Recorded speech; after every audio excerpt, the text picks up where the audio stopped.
What? You couldn't figure out technology, babe? No, I was just rushing to get on here. Damn, let me eat my pizza. I waited an hour for this. Hold on. Let's see. Can you hear me now? Yeah. It's because you were patient. Alright. Why the hell were you waiting at that place for an hour for some fucking pizza? It's so good though. Even at that really good pizza place that we went to downtown, we waited like a solid 15-20 minutes. Yeah. You can plug your headset into your laptop. It might sound better. I'll do that after I'm done eating. You don't want to have some ASMR of you chewing pizza? No. I mean, we're talking about art and stuff, so obviously sound is also an art. Therefore, ASMR is technically an art. Okay, so get this. When the lady gave me the free gelato, I went up to the counter and I looked at all their flavors. And I was carrying my phone, I was carrying my wallet, my keys. And when you're waiting for your order, they give you a little thing. And I thought I lost this. I was like, hey, I don't know where I put this. Can I get another one? Why do you still have it? Because I forgot it was in my pocket and then I was sitting on it. Or it was in my front pocket and I thought it was just my wallet in here the entire time. And I'm like as soon as I just sat down now, I noticed this was in my pocket. Does it not shake when it's your turn? Does it not set off an alarm when it's your turn? It does. It vibrates and beeps when it's your turn to pick up your order. Oh, you were just enjoying yourself. That's why you left it in your pocket. Don't you lie to me. I was enjoying the ice cream. That chocolate gelato was fucking good. And I have it. There's some left over in the freezer. Yeah, no, you were just enjoying the vibration. I know. Don't worry. I'll keep your secret. Well, how is your fucking, what was it, hour and 15 minutes worth of waiting for a pizza? It was good. It's a good area to just they have a little counter at the front and you can just sit and watch people come in and out and outside. I'm enjoying my time. Oh, yeah. Do they have any TVs or anything like that in there? Is it kind of like a little sporty area too? It's not like a sporty, it's like a classic Italian diner. It's like a family. I don't know what a classic Italian diner is like. I'm not Italian. So? Eh. What is good though? I'd say it's if Booms is an A, then this pizza is a B+. Interesting. Very interesting. What are you drinking? Protein shake. I can have. Don't you judge me. Do those have flavor? Huh? Do those have flavor? It's a Hawaiian pineapple. So it's blue raspberry breeze with pineapple and stuff. It's actually really good. It's not super strong on the pineapple flavor. And then the pre-workout that I have is fruit punch. And that one, I don't even care about the taste.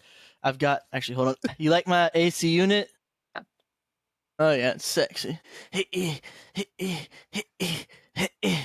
Alright. So anyways, this little bitty thing of water is what I mix a pre-workout in. And then I call this my pre-shot. Whenever I'm actually in the gym, I will be basically always do a warm-up by walking on the treadmill. So I just stand there while it's starting to speed up, and then I just fucking down this thing with a whole scoop of pre-workout in it. And that's what I was saying. As soon as I start getting tired from the normal workouts, my pre-workout kicks in, and then it's ooh, I'm feeling good. So basically, it's legal cocaine. Yes. Well, it's got caffeine in it. That probably helps a little bit. But it's weird because caffeine makes me tired in certain things. But enough of it will actually give me energy. But the crash is freaking ridiculous if I have too much. But yeah, so the things that I have been eating over the past 4 days is honey wheat, Nature's Own bread, Ghost protein cereal. I've had a protein shake a day. I've had one pre-workout a day. I've had one turkey and ham sandwich with pepper jack cheese and Chick-fil-A sauce on it for lunch with an orange as the side. And then I've had a second one of, it was a rotisserie chicken that I shredded, and it was just plain old shredded chicken on some bread. And I've been doing that to reduce the amount of calorie intake for this week.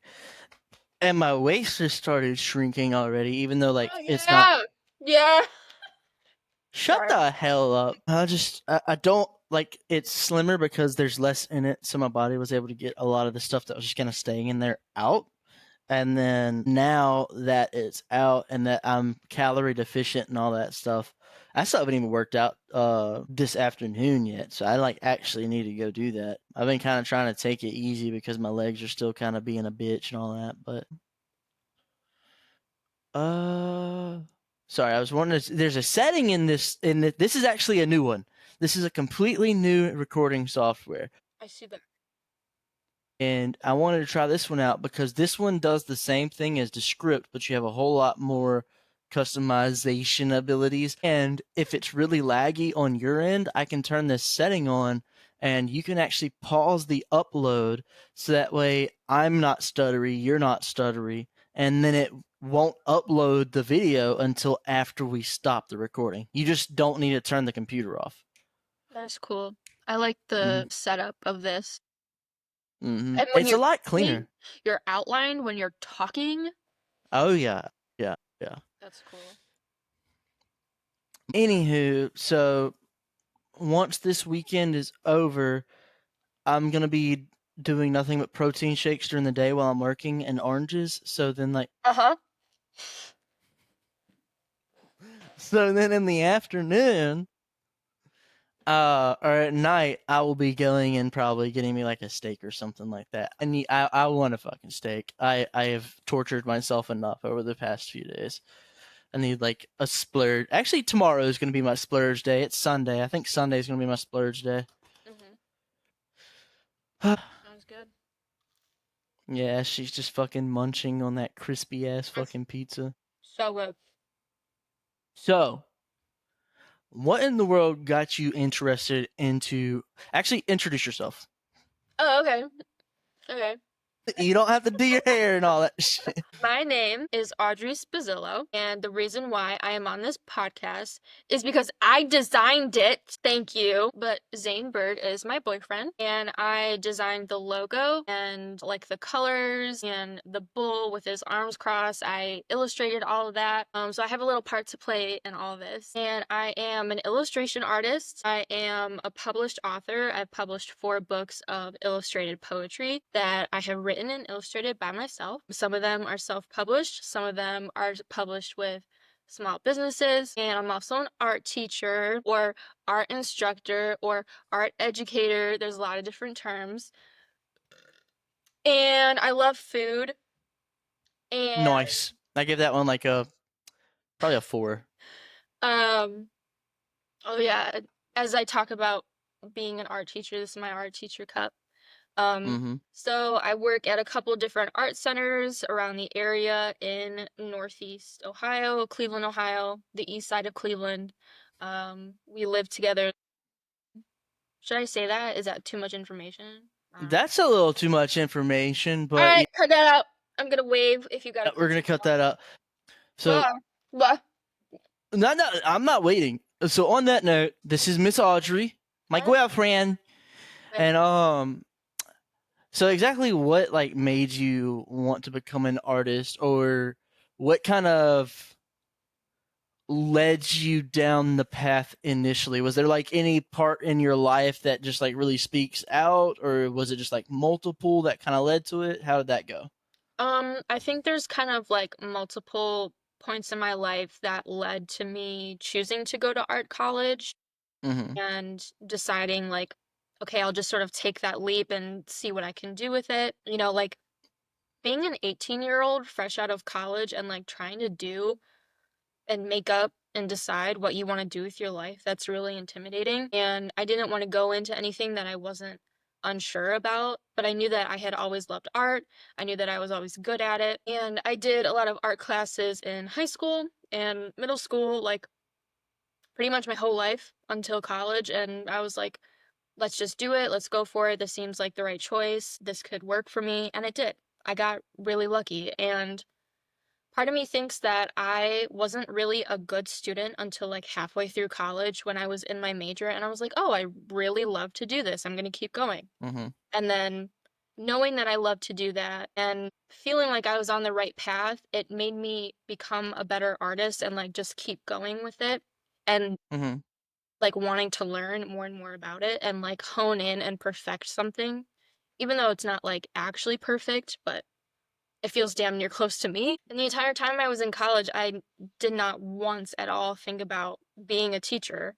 It wasn't until after I graduated that summer trying to figure out, well, what am I going to do next? Like, what's the next step? I talked to retired teachers who are some of my family members. They taught like history and English, and they were like, Audrey, you would be a good art teacher. Like, you're good with kids and the Mm-hmm. family. You're good with just people in general. You're very approachable and very kind. And I was like, okay, maybe I'll try it. And then I got accepted at art center, and I should say one art center and then the next art center and then a school and summer camps and all kinds of drawing classes, illustration classes, and now I'm here. So, what was there like? I wanna kind of go back before, like, whenever you got into college and finally made that decision and everything. What like initiated all of that? Like, you said that you went through art classes, and I do want to talk about the college aspect, like what life was like as an art student in college. But before we talk about that, like, what in your life kind of, I would say, high school, middle school, elementary, what time did you kind of realize where you wanted to go with it, or was there like a push from family, friends? Was it just there's a lot of different situations. Was there anything like that for you growing up? Um, I do remember like my senior year of high school, in one of my art classes, there was like a trade school program that I was a part of for 2 years, junior and senior year. And those were like my special dedicated art classes. I was doing a lot of like digital art and learning all the Adobe software. And one day, a bunch of like college recruiters or like representatives of colleges came in and talked to all the classes. And there was a representative of CIA that came in and she was talking all about it. And I was like, this kind of sounds cool. Real Maybe I'll. quick, real quick. This is not the Central Intelligence Agency. I made that No. mistake. Cleveland Institute of Art, College of Art and Design, not the government.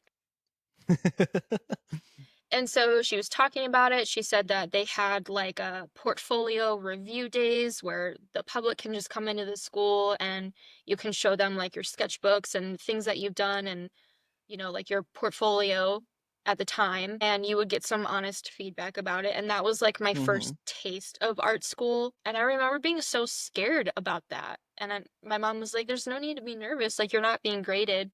But I was so like, I don't want to say like closed off about my art back then, but I was scared to like take the next like big steps of like where it could have gone and where it did go. But So, I just kept going. so with your art, like, whenever you were scared, would that be like the equivalent of saying, like, with your art, that was something that was kind of like how you portrayed yourself, so it was a little nerve-wracking having somebody else judging how you portrayed yourself or something along those lines, just getting an idea of what people's opinions were on it, whether they liked it or not?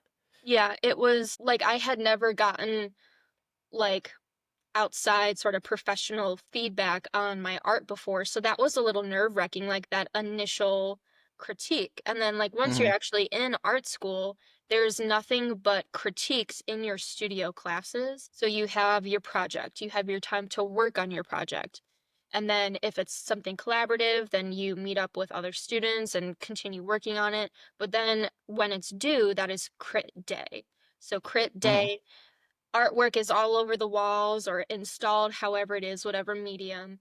And you just sit with the whole class and the professor and you critique the artwork and give constructive feedback about it. You say what you like. You say, oh, maybe this part isn't working. Have you tried this instead? So you find solutions together to improve your art and improve your craft.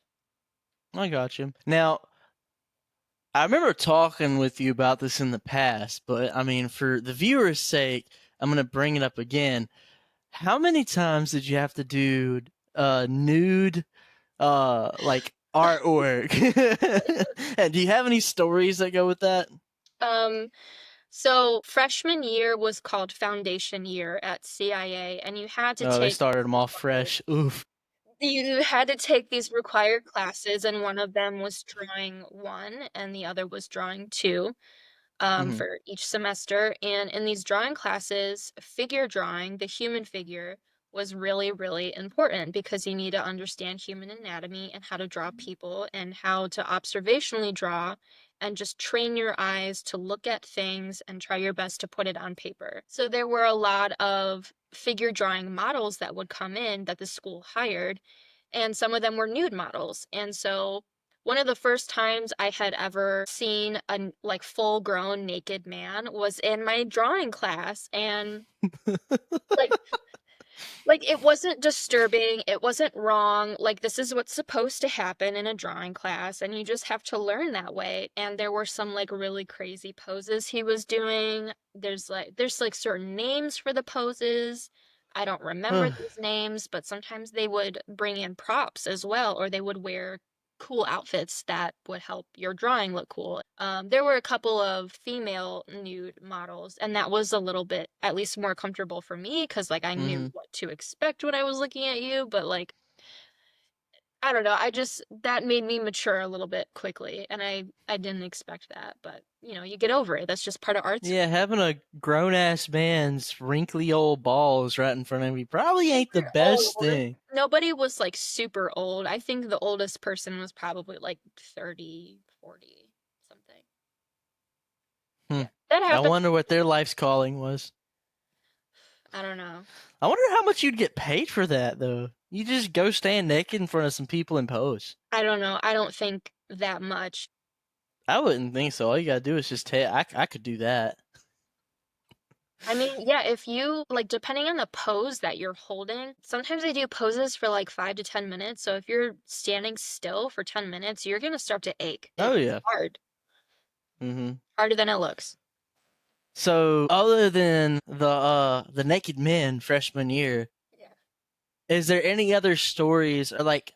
Let me put you this way: when you decided transitioning from high school to college, and you finally decided that that's what you wanted to do once you started at art school, how long was it immediate, or how long did it take you to like come to the realization, hey, this actually is what I want to do, or was it like right from the get-go?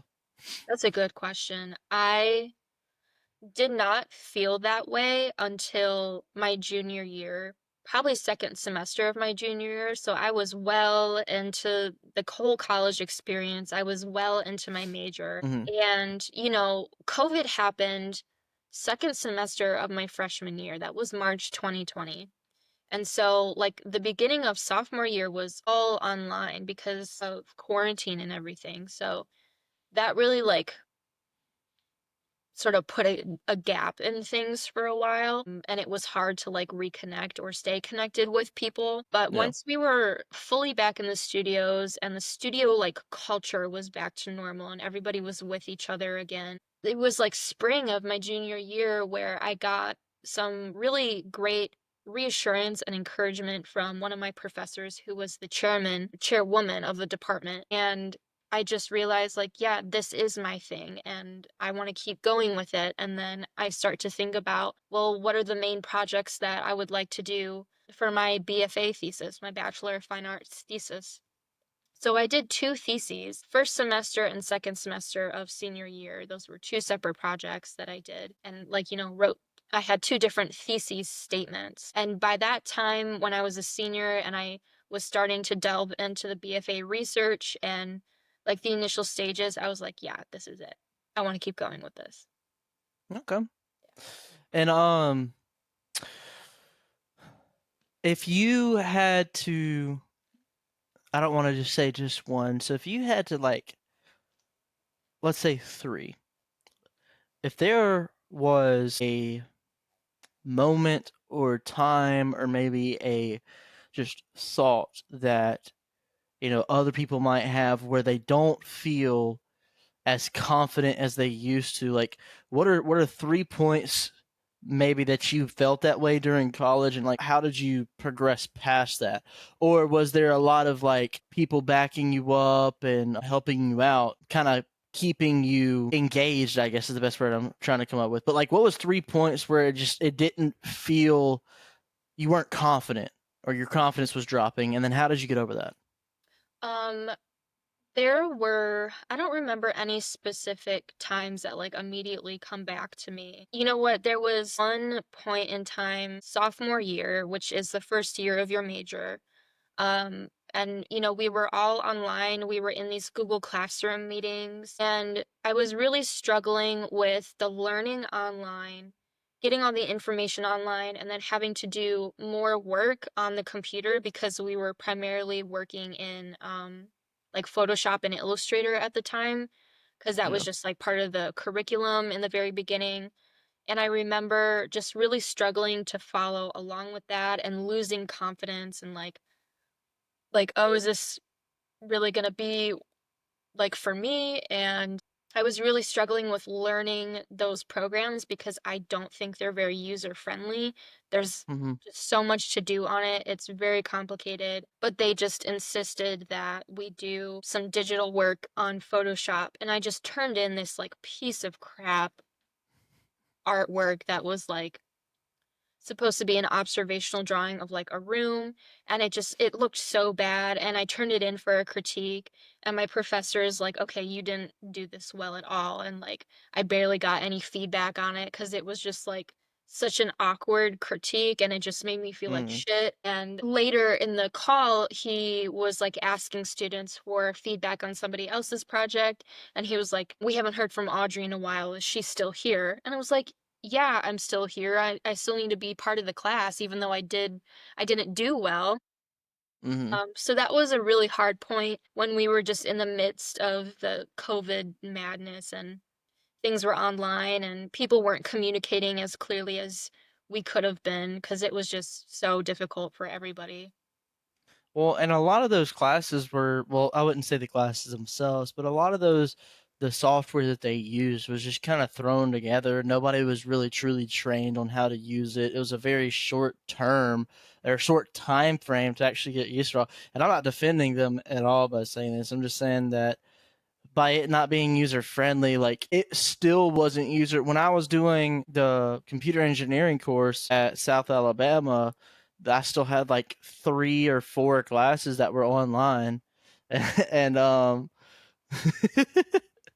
anyways, I had 3 or 4 classes online, and even those, like, they were not user friendly at all. Like they try to walk you through it, but even after walking through it, there's like 4 different ways to do this one thing, but 9 times out of 10, 3 of them don't work. So you have to go through each of them till you find the one that does work, and then sometimes even that doesn't work. So I completely understand about the frustration of that online schooling. It's the in person, especially for art. I would feel like art is the one that unless you're doing like photoshopping or like video editing, like graphic design, if you're doing graphic design, that can be done on the computer, but it would still be nice to have somebody walk over to your computer and tell you, hey, this is how you could do this better. Mhm. So, but as far as art itself goes, like drawing and everything like that, I would think that would be much, much better in person, or it should be in person. And another really important thing about being a creative and being in art school or just working at some type of creative job is you need to have an environment in which you are surrounded by other creative, like-minded people where you can get feedback on what you're doing. And that's part of like what I was talking about with the studio culture. Mm-hmm. The studios at CIA, especially in illustration, it's one big, massive room, and all the studio desks are arranged by sophomore, junior, seniors, and all of the crit spaces, the critique spaces were in there. And it's just nice to be in a massive room like that where everybody's achieving the same thing, working on similar things, and being in an environment like that where you can just continuously share and generate new ideas and be surrounded by like-minded people. It's really important. I gotcha. So, as far as the college go? Well, actually, the college, as far as your whole entire art career or life, if you will, what is by far your favorite? This probably isn't the correct terminology, but what is your favorite form of art? Medium. Like medium. There you go. So, what's your favorite medium? Honestly, as much as I love doing digital illustration on my iPad, I don't think there's anything better than just your pencil and your sketchbook. Mm-hmm. That's how I started, that's how I learned, that's how I practiced for years and years when I was a kid and a teenager. And then it's the traditional way. It's the best way to learn because it's just hands-on instead of like digital stuff. There's no like special tips and tricks that you can do with like traditional illustration the way you can with digital stuff. So, sketchbook, pencil, anywhere and everywhere. I gotcha. I know you said that you have released or published a couple of books. What kind of got you started? What did that kind of all come about the same time that your art did, or was that later on down the road? Like, what kind of brought that about? That was a little bit later. So the art has always been first for me, but then I didn't really get into poetry or like creative writing that much until I was in my liberal arts classes, like halfway through college. I was in a poetry writing workshop with a really fantastic professor. Um, and it just gave me enough time and space to actually start writing poetry and practicing that and finding new techniques and sort of like my creative writing voice that just Mm-hmm. kept developing and kept developing. And by the time I was a senior, I just had like a huge amount of poetry. Even though they were short poems, I just had so many pages of poems that I thought this would look cool with an illustration. So if I do write a poem, usually I can visualize it in my head as I'm writing it for the first time, where sometimes the visuals and the images will come after I read it a couple times. So for my thesis projects, one was my first illustrated poetry book, so those poems in that book, they came first, and then I did all of the artwork afterwards. Okay. Where would you like your art or your book, excuse me, your art or your books to lead you in, let's say, 3 years? And then if you can succeed at that, where would you like to be in, let's say, 10 years? Or let's not even put a time frame on it. Where could you see what is the end goal, or is there an end goal? Just is there a stage you want to get to and anything after that is even better, or is there like an end goal and anything after that's better? Like what's going on right there? Um, I don't think there's an ultimate end goal that I want to finish with. I think Mhm. I would just like to keep going and keep honing in on my craft and seeing it whether or not I can mature my creative writing voice and like all the different there's so many things that I could write about and illustrate about, and I want to see like what else I could touch on because I've done different kinds of subjects, but they still sort of have like that underlying same theme. So I want to see like what else can I create, but I don't think there's like a end all be all. I just want to keep going with it. It's your passion. Mhm. It's not what most people think of when they do a job at a desk. It's like, what's the higher position that I can get? What's the next position I can get? But with art, it's not that. It's just a passion to get your work out there and to keep basically building upon the foundation and making it better and better and just being able. I would also assume meeting other like-minded artists, like you said earlier. I would assume like you would want to travel the world and maybe even talk to or maybe collab, just get some information or tips of the trade, if you will, from other artists around the world. Is that correct?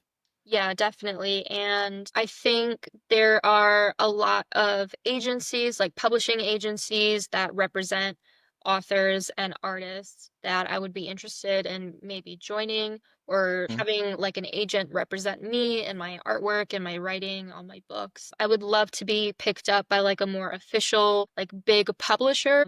But if that doesn't happen, that's okay too. I'll just keep doing it my way and then maybe somebody in a higher position with more connections than me, they see my stuff and they're like, we want to have you do this, or can you do something like this next? But I definitely want more connections with people who are sort of like in the same industry as me. I got you. So I will be including links for. I know you have a website. I will be including a link for your website and then also your artist page on Instagram. Is there anywhere else that people can find you on? I know, if I remember correctly, your website can also, if people are local, they can also book appointments for tutoring. Correct? Yes, I am open for like private art tutoring all throughout like the general like Cleveland area. And my website has a link to my Instagram, my LinkedIn. The bio in my Instagram has a link tree, so there's pretty much like everything you could ever look for Mm-hmm. on social media and the internet. I'm there. Okay, I got you. So I will include everything. Beautiful. Trying to think of something here. How about this? What the hell are you eating? Pizza, Okay, what kind of pizza is it? margarita, Please explain for the viewers that might not know what a freaking margarita pizza is. tomato sauce, Uh huh. fresh mozzarella, Okay. fresh basil, extra virgin olive oil drizzle, Mm-hmm. pecorino romano cheese sprinkled. Fire. Okay. So while we're on the topic of food, what's the best burger you've ever had from where?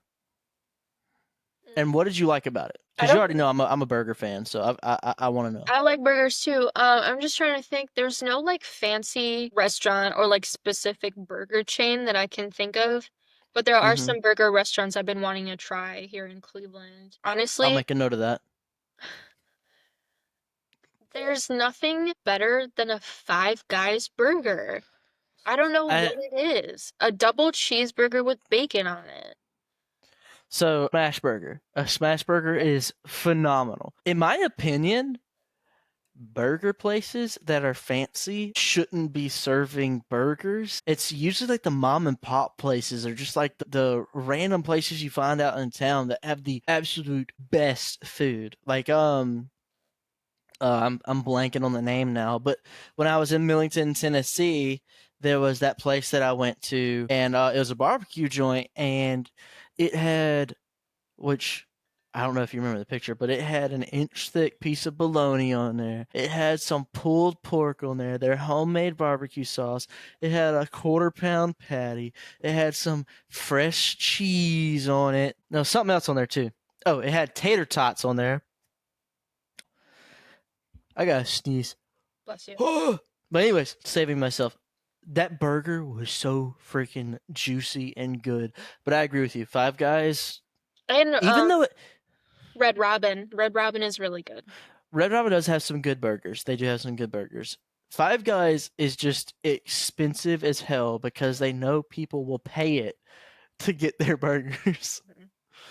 But I So do I love their have a peanuts too. question for you. It's something I've been seeing lately about in terms of like food and barbecue. So I feel like you would know the answer to this best as a Alabama boy. What is white barbecue sauce? Look, that is the secret sauce. I don't even know what it is. I'm sure you could look it up and figure it out. My whole thing is, I know it's good, so I never really cared to find out. It's normally used on what's called the Alabama style. So, an Alabama style, I could be getting a couple of these things wrong because it's been a while since I've had it. But normally it's just like a half pound of pulled pork on the bottom patty. Then you put some pickles, and then you put the barbecue sauce, and then you put the coleslaw, and then you put more of that white barbecue sauce, and then slap the patty on top. And I don't know exactly what that white barbecue sauce is. All I know is that it's freaking phenomenal. I would look it up right now, but my hands are like greasy. Would you like for me to look it up for you? Also, something cool about this app, if you click on something else, it goes into a little bitty exterior window mode like your phone does. So I could be looking stuff up while still looking at the podcast too. Okay, so let's see here. What is white BBQ sauce made of? Let's see here. The first one that comes up is Alabama white barbecue sauce. So it is made of. Oh, I see. I thought it had mayonnaise in it because it was white, but it's made with mayonnaise, apple cider vinegar, sugar, salt, and pepper. Huh. Hmm. It also sometimes includes horseradish, lemon juice, mustard, and various spices. Well, spices.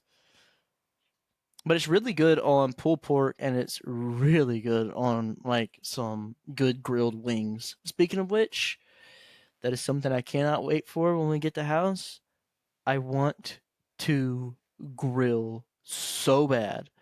Like I just want to throw my cast iron skillet on there, throw a couple bell peppers in it, put like a quarter stick of butter in the bottom, let those bell peppers just sit there and just sizzle. My mouth is watering thinking about it right now. I'm hungry. I'm not malnourished, but I haven't been eating good food. Mhm. Uh, so, well, let me ask you this. Do you feel like there is a good opportunity for artists, or aspiring artists rather, going through middle school, high school, and college? Is there a good opportunity is there good opportunities for aspiring artists to learn all the different mediums and everything like that and all the details for art itself prior to college? And then do you feel like there is enough out there, not just at CIA, but like colleges in particular? Do you think that there's enough colleges that can actually teach about art? And then to further go into that a little bit more, do you think that it is adequately available? And I mean, like, is it financially available? Is it easy to go there? Stuff like that. So in terms of like, is it easy to go there? And in terms of finances, just because of the reputation CIA has of being like a private art institute, it's very prestigious. There's a lot of famous people that went there. They upcharge like crazy.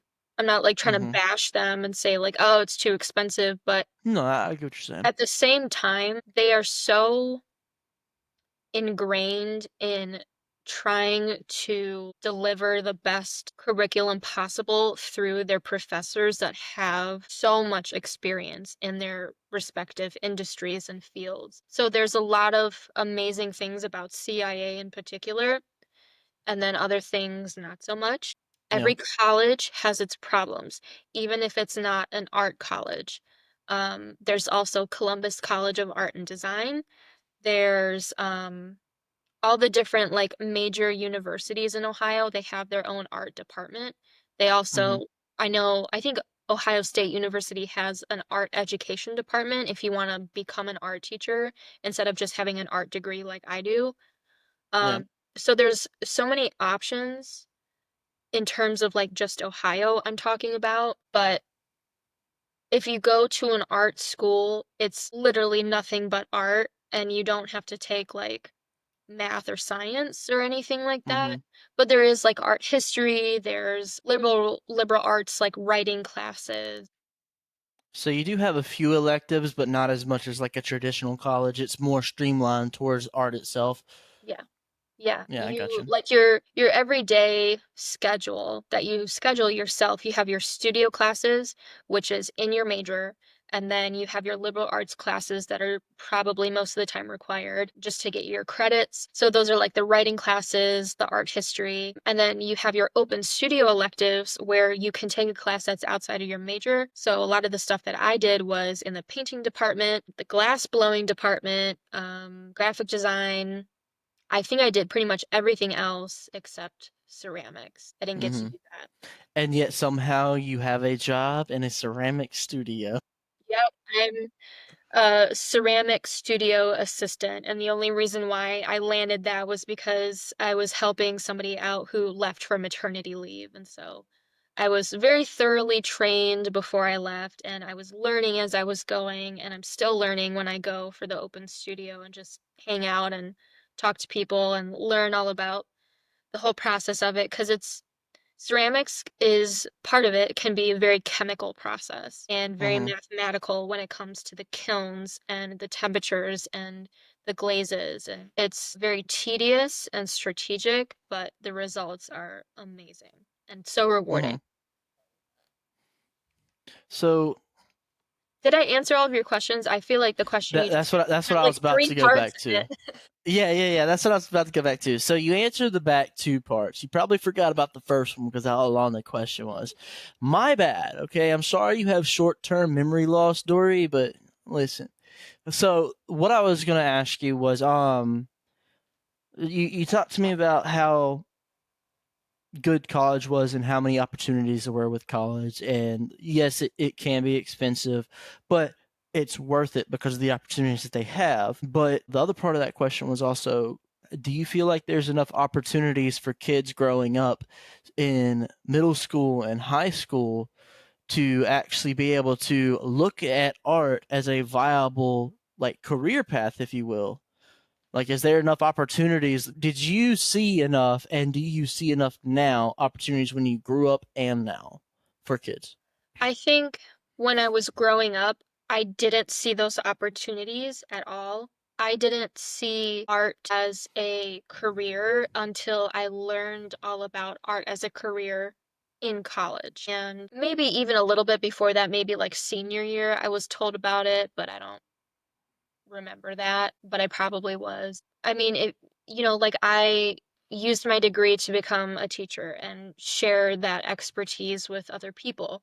But you can also become an art director. You can, work for a publishing agency. You can be a freelancer. You can be a tattoo artist. You You can be a graphics designer for a can lot be of a graphic different things too. designer. That you can be so much just depending on what specific route you want to take, what you're most interested in, what medium, and maybe like what company you could possibly work for. Mm-hmm. I don't And see, want that's what. people real Go ahead. quick Go ahead. out there right now to be like, AI is taking over everything. Why don't we just use AI for artwork and animation? It's not made with genuine care and attention to detail, and it's taking the jobs of other people who will do a better job for you, even if it takes longer, even if you have to pay a human to do it instead of using a robot. That's a whole nother subject we could get into, but there are still so many opportunities that are readily available despite the growing problems with AI and art. So going back to the middle school and high school age, as far as my opinion on it after like looking into it a little bit, but also just like growing up and hearing from other people, there's so many. Let's set AI to the side for a sec, and we'll come back to that in a minute. But there's so many opportunities that actually lead from art and a career in art or a passion in art that is not talked about enough, in my opinion, when you're going through school. Because when people think of art, they think of drawing with a pencil and paper or painting on a canvas, or like not even a lot of people think of ceramics as an art. Like they think of that as like pottery or something like that, which yes it Well, is, but that is pottery still a is fine. form of art. But people don't link that growing up to art. They just think of it as making a pot. Choking on air. Bro's choking on air. Damn, why you gotta make fun of me like that, huh? You're welcome. Ah, oh. But anyways, so I feel like there's always emphasis on, especially when I was growing up, there was a huge emphasis on trade jobs towards the back end. But before it was like, oh, you got to be a programmer, you got to be a computer engineer, you got to do stuff with technology. In my opinion, I'm going to tie this back into AI now. In my opinion, art is something that requires the human mind. Art was human created. Art is what we people consider beautiful, interesting, intriguing. You can take an AI and train it to show an image and feed it all of these different paintings or ceramics or just all of these different images of artwork and say this is what people like, but it is not going to be able to exactly replicate what is the true human mind making it. It will just take a collective and give you an average summary of what that image should be and what it feels like we would like. So going to the AI side with what I was saying just a minute ago about career paths, AI is taking over computer engineering in computer programming and stuff like that more so than I believe it is in artwork, because artwork is something that even if you video it, it is something that is intriguing to people to watch the process. AI is like that. So I don't think artwork will ever fully be taken over by AI by any means, because that is something that, even though it can be time consuming, very time consuming depending on what you're working on, the process is so intriguing even to people that are not in that field. They are still so intrigued by it that you won't ever stop having people watch you in the process doing it. But AI and programming, nobody wants to sit there and watch some random 18-year-old working at Google typing ones and zeros on a screen when he can just push a button and then that AI writes fucking 50 pages of ones and zeros that programs a whole entire video for him. Another thing I was going to say within that subject is Mm-hmm. art in general is supposed to be, it's supposed to disturb people, it's supposed to make people uncomfortable, it is supposed to send a message and wake people up and make people think, and it is supposed to challenge. And AI doesn't really, truly, genuinely do that. I think art is supposed to be dangerous. There are people who have been arrested and killed and completely disowned for making art about truthful things or about how they thought, about how they felt. And none of that exists within AI because it's just somebody saying, hey, make this and here's the theme. And It's disingenuous. And for the viewers, you're not going to die. You're not going to be disowned. You're not going to be set on fire for following art as a path, okay? But I understand exactly what you were trying to say with that whole point. Is there is a, like how I was saying a second ago, the reason art is even art is because the human mind was intrigued, baffled, scared, curious. All of these different emotions can come from different pieces of art. Some art are awe inspiring, like inside cathedrals and stuff like that. You look up and you see these tiles of this artwork that people build. That's amazing. And then other artwork is just, it makes you actually think about it. Like, what was the author's idea behind this? Did he have a purpose, or was this just made on a whim? Did she have a purpose, or was she following a story? Is this the supposed to purpose, explain something to me? the purpose is simply to express. That's it. Exactly. What is the purpose of this artwork? As in, what are they expressing? Like, what is the message hidden behind the paint? What is the message hidden in each stroke of the brush, each little brush of the pencil, if you will? Like, what is all that? The reason why AI is disingenuous to art is because no matter how much you train a robotic mind, unless it becomes sentient with the same level of human, you're not going to be able to find beauty in things. A robot's not going to create an artwork because it's beautiful, because it's scary, because it's intriguing, because it makes you work your mind.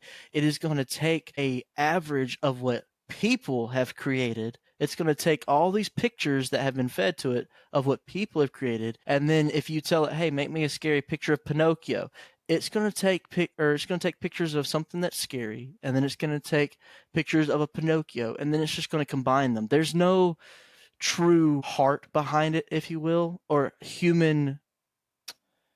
There's no human essence in it. Yeah. The only essence AI, that's in there is copying others' works and merging it. AI doesn't have anything within itself like a person Mm, does the to emotion. express it outwardly. And you were also talking a little bit about purpose or like what people are thinking about when they look at a piece of art and like, oh, what was the artist's meaning or purpose for creating this? And sometimes explaining said purpose, I think, kills the art. Like over Hmm. explaining kills the art because you leave no room for interpretation and Imagination. ambiguity. Ambiguity? Ambiguity. Ambiguity. Yeah, that. Yeah. No, and I completely understand that. That's what I was saying earlier. Like, there's all different forms, and it's not limited to being explained. It's also limited to not being explained. It's like me and you both said earlier, it is there to make you think. Whether your thoughts are right, wrong, indifferent, spot on, slightly off, way off, it doesn't matter.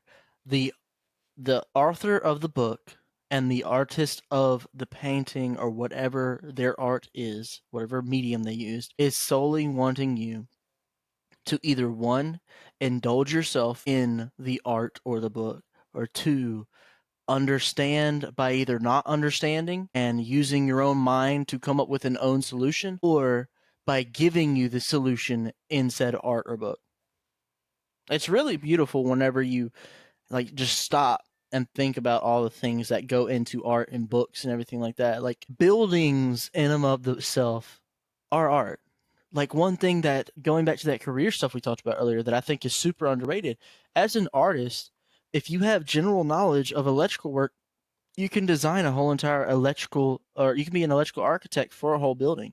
If you have knowledge of foundational or foundation chemical, whatever the hell it is for buildings and stuff like that, and regulations for building sizes, distances, for that whole thing, you can also design whole entire buildings. So graphics design, building design, street design, like Sorry, I'm just what? like trying to see like the angle and the lighting. I got you. You got. I like that one right there. Stay right there. Yeah, yeah, Okay. sexy. Yeah.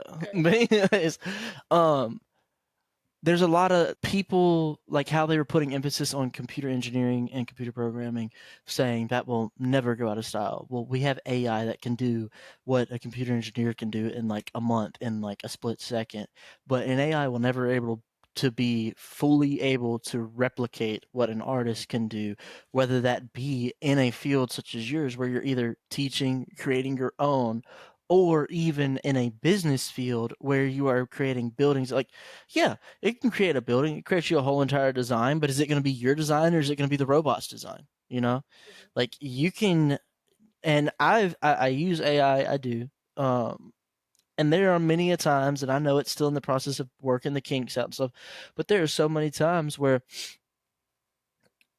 it's so easy for me. I know it's going to take me 30 minutes to do it, but it's so easy for me to input this one thing in and then the AI does it in a split second.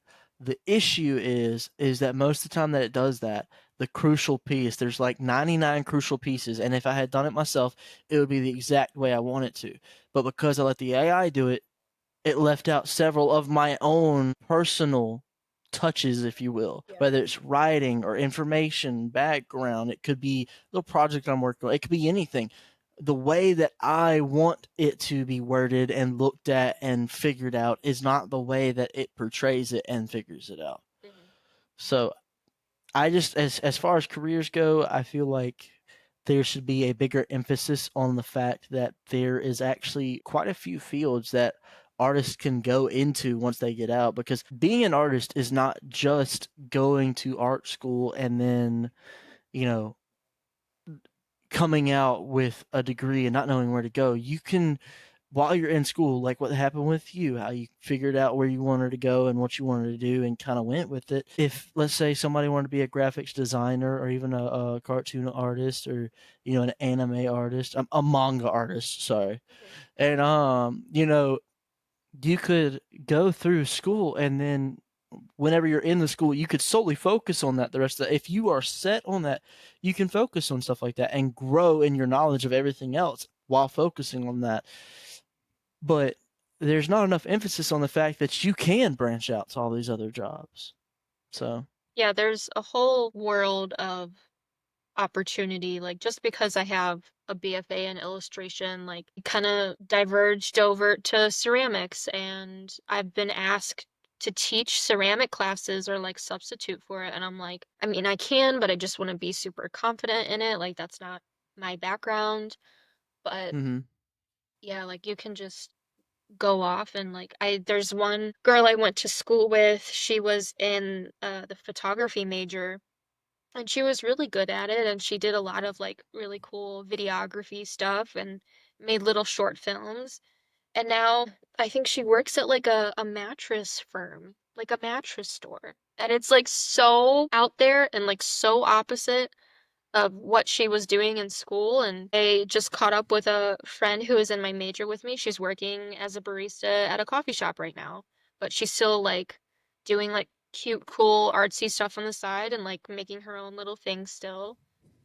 Mm-hmm. And there's one guy, I think he was a drawing major and maybe like a double major in drawing and ceramics. And now I think he's working like at a paper conservatory that's in Cleveland Mm-hmm. because he just like got it through an internship. So like just because you have one specific specialization doesn't mean like you have to stick with that forever. You can just And branch. see, the thing is, with the girl that had the videography or whatever it would, I don't know the technical name for it, but the video major, like she could do insurance claims, she could do advertisements, she could do YouTube video shoots, she could do nature shoots for, let's say there's a guy who's really popular on Instagram, but he just doesn't have the best videoing capabilities. She could come with him in video form. Like there's many of opportunities out there of people just wanting to go out and live a life where they don't have to do a 9 to 5 job, and all you gotta do is look for it. Mhm. And it's kind of like I was fortunate but unfortunate because I had no idea what I wanted to do when I got out of school. I was just so ready to get out of school because I was the kind of person where once I read the book, I pretty much knew it. And then when I knew it, I'd be bored. So I drew in class all the time. And I used to cut up pieces of paper and I'd have like a 50-page thick little book like this. I'd draw a little stick figure battle and I'd flip through it and watch the battle happen. I love doing that. And I would just draw a bunch of random stuff. I used to draw like the backs of people in my class, and I never really had an opportunity to know exactly where I wanted to go. And then eventually, unfortunately, well, kind of fortunately, but unfortunately, I decided to, you know what, let's just join the Navy. And that did not work out too well. That's a whole nother story for a way different podcast. But all in all, I have so many certificates and just fields that I have been in and have experience in, and it's to the point where I can do a lot of different things, but I don't know which one I want to focus on. And I feel like that's how people can be whenever it comes to stuff like art or even just a basic like any college stuff. So like my whole thing is this. I am living my life the way I want to. I'm enjoying my life. I have a beautiful, awesome girlfriend. I have a decent job right now, but you know, I can always get a better job. I've just got to put myself out there to get it. I've had a lot of ups and a lot of downs, and I think the main thing that a lot of people know that they need to do, but they don't get enough back up from their friends and family, you just need to, when you're in that rough spot or you're in that spot where you don't know, go with what you like. Mhm. Push through it, no matter what it is. Go with what you like. And even if it gets rough, just keep going with it. And eventually you'll find your way. All you have to do is just stay committed to whatever path you want to go on. Eventually you'll find your way. And even if you don't, you could end up like me with like freaking 50 something different certificates and have no idea which way is north. And So, another thing is like you don't have to go to college. Like if mm-hmm, like there's something else that you're really into and it just doesn't require a degree, or maybe it's only like they need an associate's degree and that's 2 years of college instead of 4 years and getting a bachelor's. Like, you don't have to have a college degree for like every single job there is out there. Like, I think if you want to go to college, go. If you want a job that requires the degree, then go get that degree. But mm-hmm. if you're like, I don't know what kind of job like wouldn't need one right now. I can't think off the top of my head, but if you want to just do your own thing, then you I know. mean, you could be a garbage truck driver. No, not the Well, driver. You could somebody's be got to do it, not me. a. But yeah, and I will say this. One thing that I've been noticing, and I'm actually kind of fearful for, is the iPad kids, the generation that kind of came after us. I am actually scared for them because they were a lot of them, majority of them. I know there's some out there that weren't, but the majority of them are so spoon fed that every single one of them is gonna want. Like, I can honestly guarantee that like there's gonna be a massive wave of people working crappy jobs, not making hardly any money because everybody wants to be an Instagram model. Everybody wants to do drop shipping. Everybody wants to do PDF farming. Everybody wants to do this or that and get money quick as heck. And they don't want to put in the time and effort that it takes to actually do that. Or if you know how to invest, but that's also something that you have to learn. You really have to learn that one too. It's just like any other job. Once you get more and more experience at it, you'll start making more and more money. When you first start investing, you're not going to be making a whole lot of money. You might even lose a lot. But as you start to get to know it more and know what to look for, you'll start making more money. And that's a lot like with what I feel like these iPad kids are going to neglect and miss out on early on. And I hope eventually they do figure it out. But early on, I feel like they're just going to kind of go with the flow of things and kind of just fizzle. I've dealt with those iPad kids. I've dealt with them at more than one art center in more than one type of class, and it's really a shame that their attention spans are so non-existent. Mm-hmm. They have so much trouble focusing, and I think they probably consume too much sugar or crappy foods, and that messes with their behavior and their development and their ability to just be a normal Well, child that's trying to learn in a that's classroom. that's a whole nother podcast that we That's a can talk whole about. Like other all thing. the Oh yeah, that's a whole nother podcast for health and everything. These iPad kids, they're for some whatever reason, they're boys, like 7, 8-year-old boys most of the time. And for at least from what I've dealt with, this I'm talking about my personal experience. Yeah. And they don't know how to stop talking.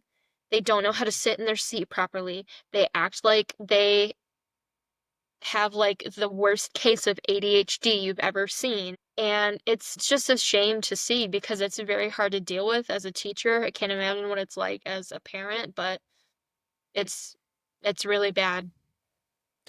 And I think one of them, well, I'm pretty sure this is one of the main reasons why they are the way they are. What I mean by spoon fed is everything, especially nowadays. I can say I've constantly got to check myself on it, but impatience. Me and you were both impatient. Yeah. They are also super impatient. But the reason why everyone's been so impatient, on your phone, you have access to everything instantly. Technology makes things so much easier. So when something does not go your way immediately, people nowadays do not have nowhere near the willpower that people did 10, 20 years ago. Solely because it's like, I'll do it tomorrow. Or Siri, set a reminder on my phone. Or let me set an alarm on that. Put it on the calendar, and then it just goes by the wayside, and it just spoon fed over and over and over, whether it be food, a roof over their head, a random job where they make okay cash, but they don't want to pursue something else other than that because it takes too much time. It's too much effort. They're not used to having to do all that. Another thing that kind of goes into it is just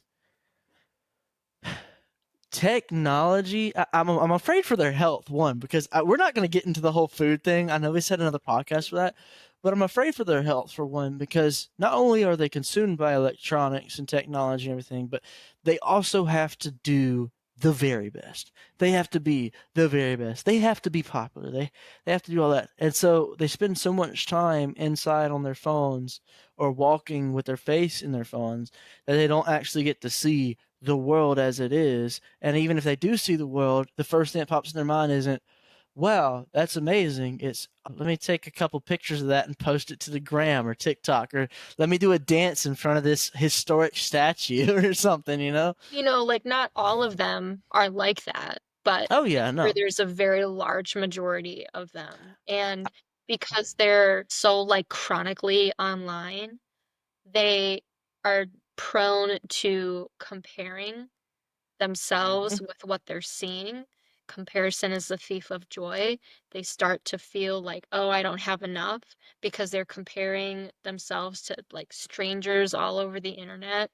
And I've also been guilty of the same thing where I see a Same. video of this like really gorgeous woman and she's showing like everything in her bedroom and I'm like, "Oh, why don't I have that? I need to get that from Amazon. I need to buy that from Target." No, I don't. No, I don't. I'm so Mm-hmm. happy with what I have. I'm grateful with what I have. And I don't need to be seeing what this person has. I don't care what you're doing with your dog. Like, it's just too much information. And if Mm-hmm. we feel that way as young adults, it's probably 10 times worse for 10-year-old kids. Yeah, because especially going through that age, that's whenever you start comparing the majority. Like that's when you first start realizing, hey, it's not all just fun and dandy.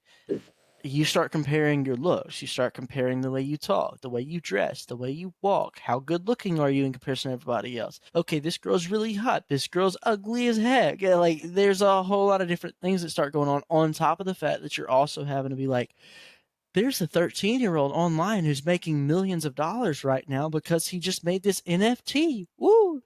There's a 18-year-old who's a billionaire or a millionaire right now because he did a drop shipping firm, and it's just like I can honestly say with me, I have always wanted to be a provider. I have always wanted to be there for the person that I love 24/7, whether it be physically or not.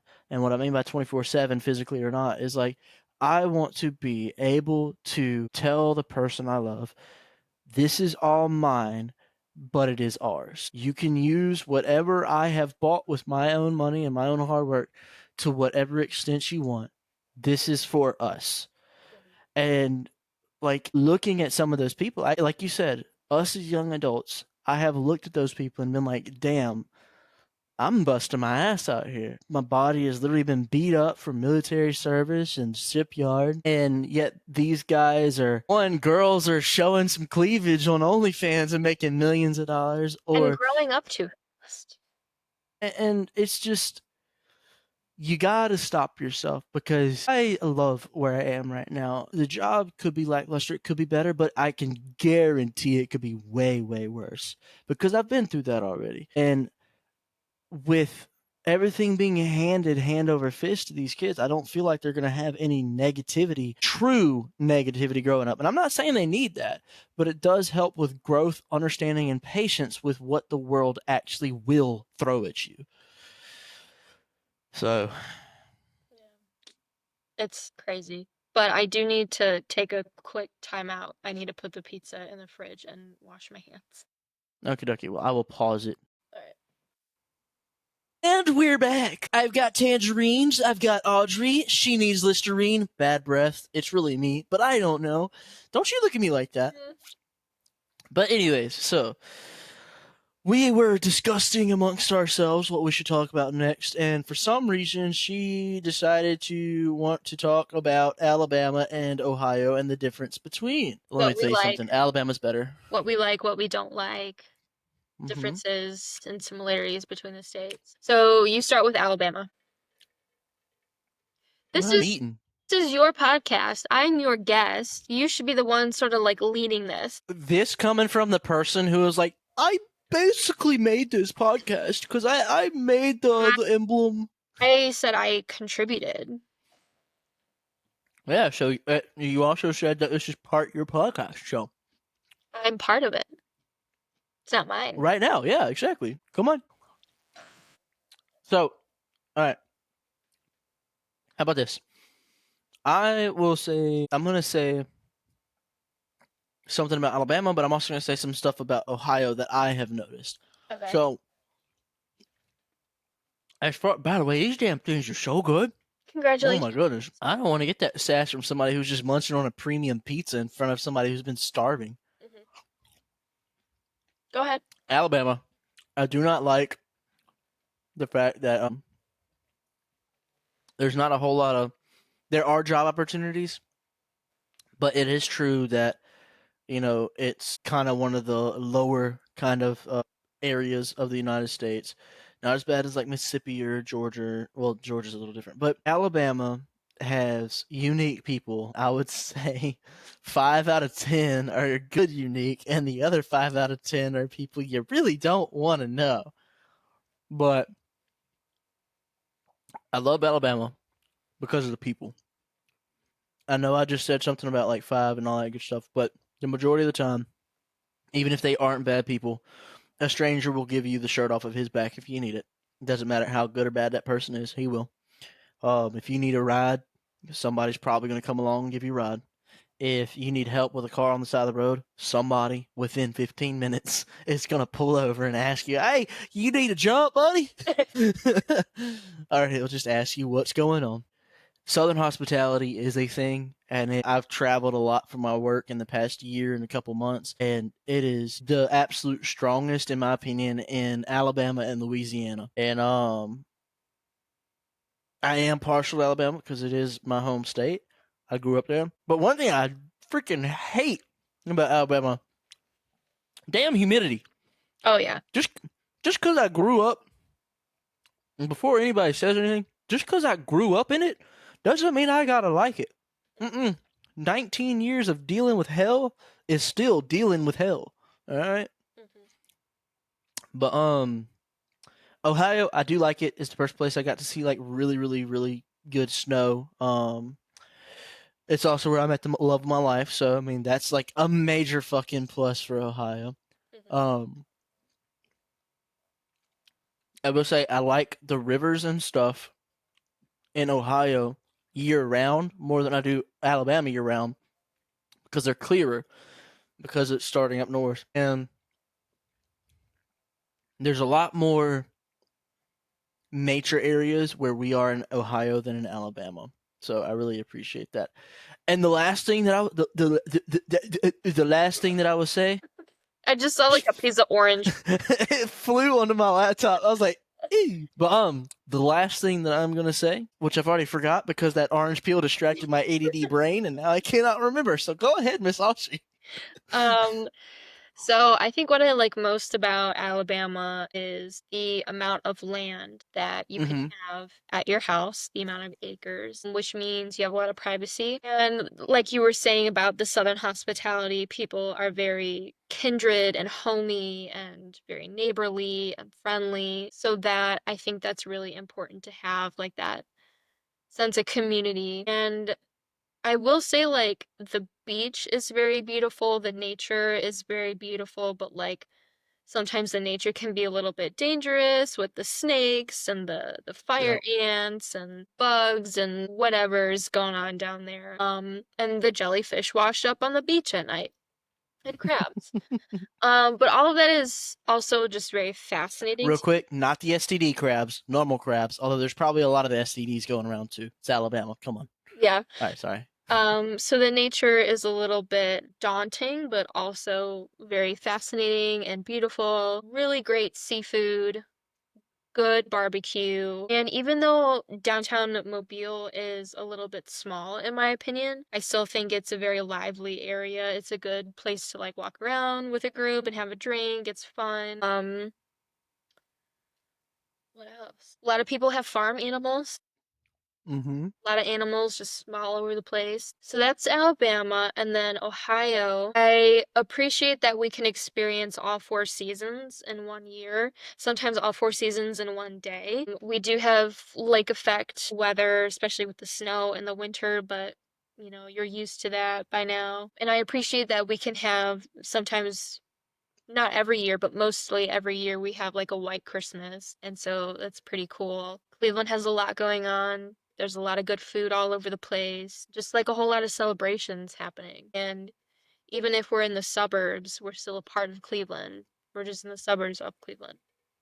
Mm-hmm. And the beach, like even if it's not the ocean, there's still a lot of great things about being near the lake and growing up near a great lake, I think is a huge privilege. Yeah, what else? Like you said, the rivers and the nature and like all the metro parks here. She missed one big, fat, important detail from Alabama. I'm kind of Oh sad. yeah, there's this guy that's from Alabama. There he is. Means so much now. Was he just a dumbass? I don't even know where to begin. That's a whole nother podcast episode. You want to start another one? No. Uh, I will say, Eastern Ohio actually does have a lot of land. Like a lot of land. It's nothing but farmland. And one thing that I really liked about Ohio was even though even though the people are fucking weird and don't like talking and just no Southern hospitality, it's still a really cool place. But so far, the food there, the difference between Alabama and Ohio as far as food goes is pretty drastic. There's hardly any barbecue, and the only barbecue that's really there is either a mom and pop store that you don't know if it's actually good, or a chain, which is still, it's all right, but it's just a chain. It's gonna be okay. It's not gonna be wow. Or like an Uh, overpriced restaurant in like a mhm. bougie area. But I will say, the best ever speckled trout fillet I have ever fucking had was in Ohio. Yeah, Ohio, Cleveland does not play about fish fries, Lake Erie perch, and walleye. Those hmm are specialties around here. Ohio is neat in its own way. I really do actually like it. I don't like talking about land. Ohio is you can spend the same in Alabama and get like 10 times more than what you're gonna be getting in Ohio. So, anyways, now that we're back,